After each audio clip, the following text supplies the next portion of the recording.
It all starts with a rather special tree, the Theobroma cacao tree, which rather wonderfully means food of the gods.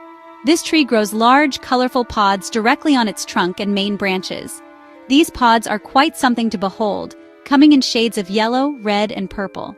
Inside each of these tough-skinned pods you will find the true treasure, the cocoa beans. They are nestled in a sweet white pulp, a bit like a row of jewels in a case. This is where the long and fascinating journey of our beloved chocolate truly begins, with these humble yet precious beans waiting to be discovered and transformed.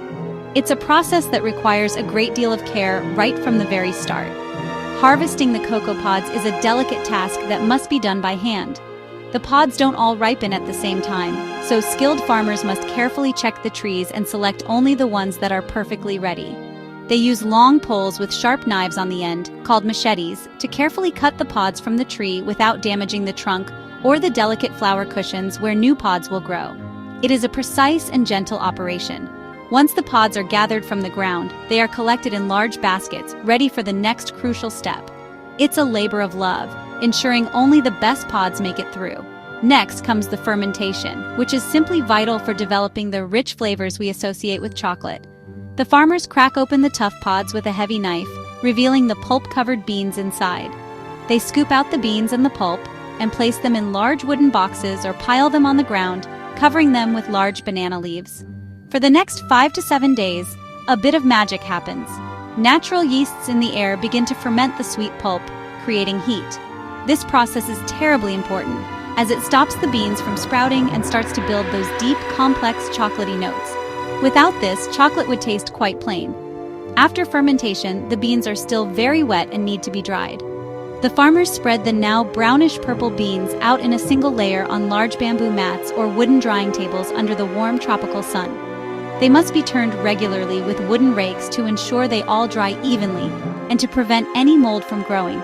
This can take a week or sometimes longer, depending entirely on the weather. By the end of this stage, the beans have lost most of their moisture and are ready to be packed into sacks. They are now stable and can be shipped to chocolate makers all around the world, ready for their grand transformation. When the dried cocoa beans arrive at the chocolate maker's factory, the first order of business is roasting. This step is absolutely key, much like toasting nuts to bring out their flavor. The beans are placed in a large, rotating drum roaster, where they are heated carefully. The roasting process develops the final color and, most importantly, the rich, aromatic flavor of the chocolate. The chocolate maker must watch the temperature and time with great care, as a few degrees or a few minutes can make all the difference between a beautifully balanced flavor and a burnt, bitter one. The wonderful smell that fills the air during roasting is the first true hint of the delicious chocolate to come. Once the beans have been roasted to perfection and have cooled down, it is time to separate the precious inner part from the outer shell. This is done through a process called cracking and winnowing. The beans are fed into a machine that cracks them into smaller pieces. These pieces, which consist of the outer husk and the inner cocoa nib, are then put into a winnowing machine. The winnower uses a current of air to blow away the light, papery husks, leaving behind only the heavier, denser cocoa nibs. These nibs are the very heart of the chocolate, containing all the cocoa butter and rich flavor we are looking for. Now we have our pure cocoa nibs, and the next step is to grind them into a liquid. The nibs are put into a powerful grinder, often one with large stone or steel rollers. The intense pressure and friction from the grinding process generate heat, which melts the cocoa butter that is naturally present within the nibs. As the nibs are ground finer and finer, they transform from a solid into a thick, dark, and glorious paste. This unsweetened, pure liquid chocolate is known as cocoa liquor or cocoa mass. It is the fundamental ingredient for all chocolate products, and it is wonderfully intense and bitter on its own. From this pure cocoa liquor, we can get 2 separate ingredients if we wish: cocoa butter and cocoa powder. A powerful hydraulic press is used to squeeze the cocoa liquor with immense force. This separates the pale yellowish fat, which is the cocoa butter, from the solid part. The cocoa butter is drained away, and it's what gives chocolate its lovely, smooth, melt-in-the-mouth quality. The solid block that is left behind is then ground into a fine powder, which we know as cocoa powder. This is perfect for baking cakes or making hot chocolate. These 2 components can then be recombined in different ratios to make different types of chocolate. Now comes the part where we start making what truly tastes like chocolate. The pure cocoa liquor is placed into a large mixer. This is where other ingredients are added to create the specific type of chocolate we want to make. For dark chocolate, we simply add sugar and perhaps a little extra cocoa butter for smoothness and maybe a touch of vanilla. For milk chocolate, we add sugar, cocoa butter, and milk powder. White chocolate is a bit different. It contains no cocoa solids at all, only cocoa butter, sugar, and milk powder. The ingredients are mixed together thoroughly until they form a thick, gritty paste. The next process, called conching, is one of the most important for creating a silky smooth texture. The gritty chocolate paste is put into a special machine called a conche, which has large rollers that continuously grind and agitate the mixture. This process can last for many hours, or even for several days for the very finest chocolates.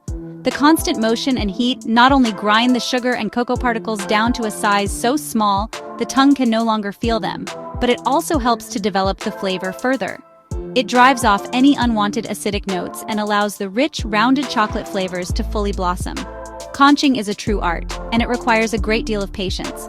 The chocolate maker must know exactly when the chocolate is ready. As the machine works its magic, the texture of the chocolate paste transforms dramatically. It goes from being thick and somewhat coarse to becoming a beautifully fluid, glossy, and utterly smooth liquid. The aromas also change, mellowing and deepening into the familiar and comforting scent of high-quality chocolate. This long, slow process is what separates mediocre chocolate from truly exceptional chocolate. It is the secret behind that luxurious, velvety feel that we all adore. Once the conching is complete, the chocolate maker might add one final ingredient, an emulsifier such as soy lecithin. This is added in very small quantities to help the chocolate flow more easily and to keep the cocoa butter and other ingredients properly blended together. It improves the viscosity of the liquid chocolate, making it much easier to work with in the final stages of molding. With all the ingredients combined and the texture perfected, the liquid chocolate is almost ready. It has the right flavor and the right feel, but one critical step remains to ensure it has the perfect finish. The final crucial step before molding is called tempering. This is a very precise process of heating and cooling the liquid chocolate to specific temperatures. Tempering is absolutely essential because it controls the way the cocoa butter crystals form as the chocolate sets. If chocolate is simply left to cool on its own, the cocoa butter will form unstable crystals, resulting in a dull, soft bar that might have a grayish bloom on the surface. Properly tempered chocolate, on the other hand, will have a beautiful glossy shine, a satisfying snap when you break it, and a smooth texture that melts perfectly on the tongue. To temper the chocolate, it is first gently heated to melt all the different types of crystals in the cocoa butter. Then, it is carefully cooled down while being stirred continuously. This encourages the formation of the right kind of stable crystals. Finally, it is gently warmed up again to a precise working temperature, which melts away any unstable crystals that may have formed, leaving only the stable ones behind. This can be done by hand on a marble slab, which is quite a sight to see, or in large automated tempering machines. It is a scientific process that requires the utmost precision. Once the chocolate is perfectly in temper, it is time for the final stage molding. The smooth, glossy, liquid chocolate is carefully poured into clean, dry molds. These molds can be in the classic shape of a chocolate bar, or they can be in all sorts of fun and intricate shapes, from little hearts to detailed figures. After filling, the molds are placed on a vibrating table. This gentle shaking helps to remove any tiny air bubbles that may have been trapped in the chocolate and ensures that the liquid flows into every little nook and cranny of the mold, creating a flawless finish on the final product. Finally, the filled molds are moved into a cool environment, like a cooling tunnel or a large refrigerator, to set. Because the chocolate was tempered correctly, it will solidify relatively quickly, shrinking slightly as it cools. This slight shrinkage is very helpful as it allows the finished chocolate bars or shapes to be released easily from the molds.